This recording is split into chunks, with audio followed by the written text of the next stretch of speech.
Russian oligarch who paid Michael Cohen is linked to Clinton Foundation and John Podesta. They found everything by the conservative Jew for rwnofficial.com. It's now really starting to look like there was Russian collusion during the 2016 U.S. presidential campaign season, but it didn't involve Donald Trump. It seems the porn star Stormy Daniels' ambulance-chasing lawyer, Michael Avenatti, is now claiming the president's personal attorney, Michael Cohen, received around $500K from a Russian oligarch's American company after the 2016 presidential election was over. Cohen is the same attorney who allegedly paid Daniels $130,000 in hush money to keep a decade-old alleged affair between herself and Donald Trump a secret. Avenatti is claiming to have received some personal information about Cohen's business dealings and a company controlled by a Russian oligarch. So he ran to make the connection between Daniels' payoff and the Kremlin, although there is no proof of this whatsoever. But instead, what it did reveal is that the Russian oligarch is linked to Bill and Hillary Clinton along with the Clinton Foundation. Michael Avenatti's tweet: after significant investigation, we have discovered that Mr. Trump's attorney, Mr. Cohen, received approximately $500,000 in the months after the election from a company controlled by a Russian oligarch with close ties to Mr. Putin. These monies may have reimbursed the $130,000 payment. Here is more on the clear link to the Clintons via the Washington Examiner. New emails show Clinton Foundation staff pushed Hillary Clinton's State Department to approve a meeting between Bill Clinton and a powerful Russian oligarch as her agency lined up investors for a project under his purview. The Clintons' relationship with Victor Vekselberg, the billionaire whose name appears in the documents, has taken on a new significance amid an expanding criminal investigation into his company. Last week, authorities raided the offices of Vekselberg's firm, Renova Group, following allegations of bribery from several of Renova's subsidiaries. Vekselberg has been named head of a partnership dubbed the Russian Silicon Valley, just 3 months before a Clinton Foundation employee began pushing the State Department to approve Bill Clinton's proposed meetings with Vekselberg and a handful of other Russian executives. The emails obtained by conservative-leaning Citizens United and provided first to the Washington Examiner do not reveal any illegal activity on the part of the State Department, the Clintons, or their foundation. But the record shed light on one of many relationships that blurred the lines between the Clintons' political, financial, and philanthropic pursuits while Hillary Clinton served as Secretary of State. Vekselberg's Renova Group has donated between $50,000 and $100,000 to the Clinton Foundation, donors' records show. Another firm associated with Vekselberg, O.C. Orlikhan, donated $25,000 to the Clinton Foundation. Renova's interests in mining, oil, and telecommunications have helped Vekselberg become one of Russia's wealthiest individuals and an influential figure within the Kremlin. Beginning in May of 2010, Amitabh Desai, a Clinton Foundation employee who acted as a frequent liaison to the State Department on behalf of Bill Clinton, asked agency officials if they had any objections to the former president's plan to meet with a handful of Russian executives on an upcoming swing through the country. Would State have concerns about WJC seeing any of these folks? Desai wrote on May 14, 2010, using Bill Clinton's initials. Vekselberg's name appeared on the list of Russian businessmen. After receiving no reply, Desai asked senior members of Hillary Clinton's staff again 10 days later for their thoughts on Bill Clinton's proposed meeting. On June 3rd, 2010, Desai said he and the former president urgently need feedback about what he had described as a possible trip to Russia.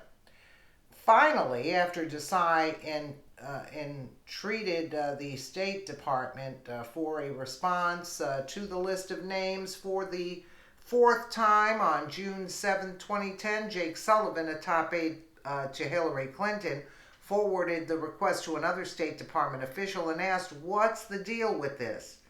In April of that year, Bill Clinton's staff had submitted to the State Department Ethics Office a request for the former president to deliver a paid speech to Moscow on June 28, 2010, an engagement that necessitated the trip to Russia that Desai described. Renaissance Capital, a Russian investment bank, paid Bill Clinton $500,000 for that speech, according to his wife's financial disclosures from 2010. The State Department had given its approval for the trip just 2 days after Bill Clinton's office filed its request. The former president's travel to Russia for the speech and potential meetings with Vekselberg and others came as Hillary Clinton's State Department labored to drum up interest in a technology sharing project led by Vekselberg called Skolkovo.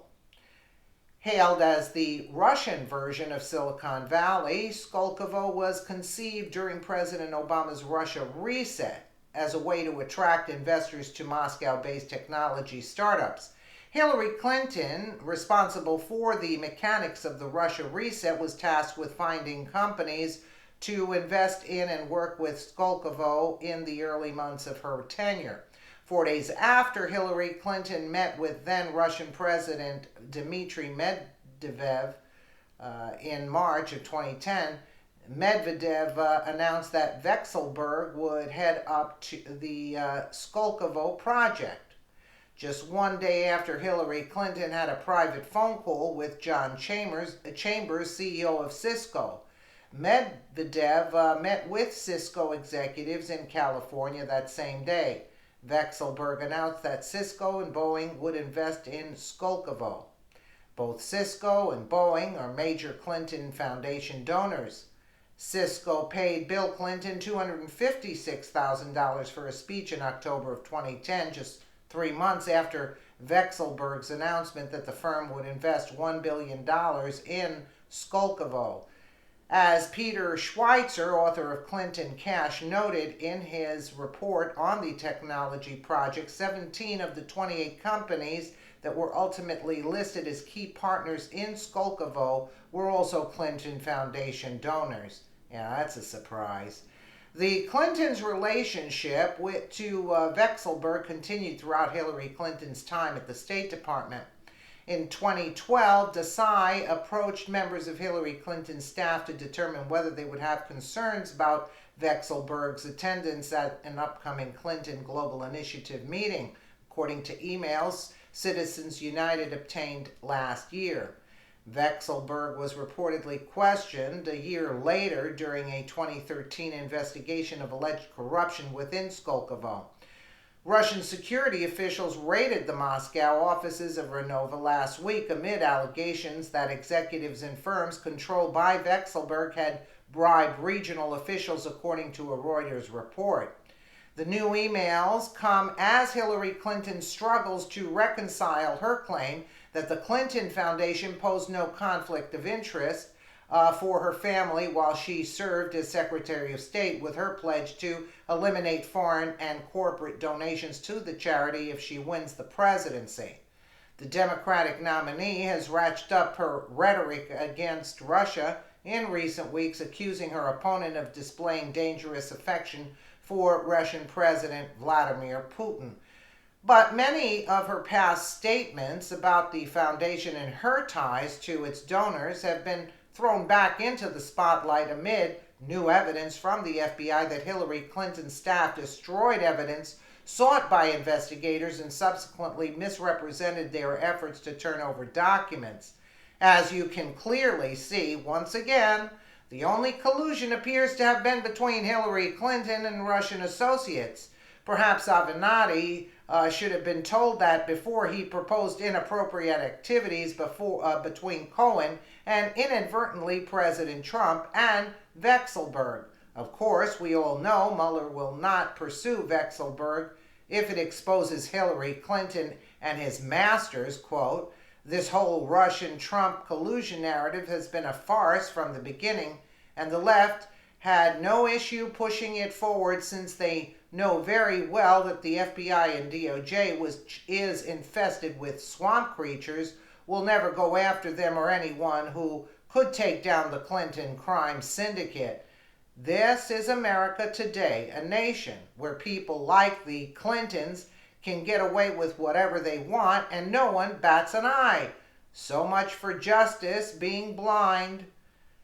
Well, I hope the hammer comes down on them, and John Podesta too, That's another criminal in charge there also. I mean, really? Well, we'll have to wait and see. But this Avenatti character is really a character.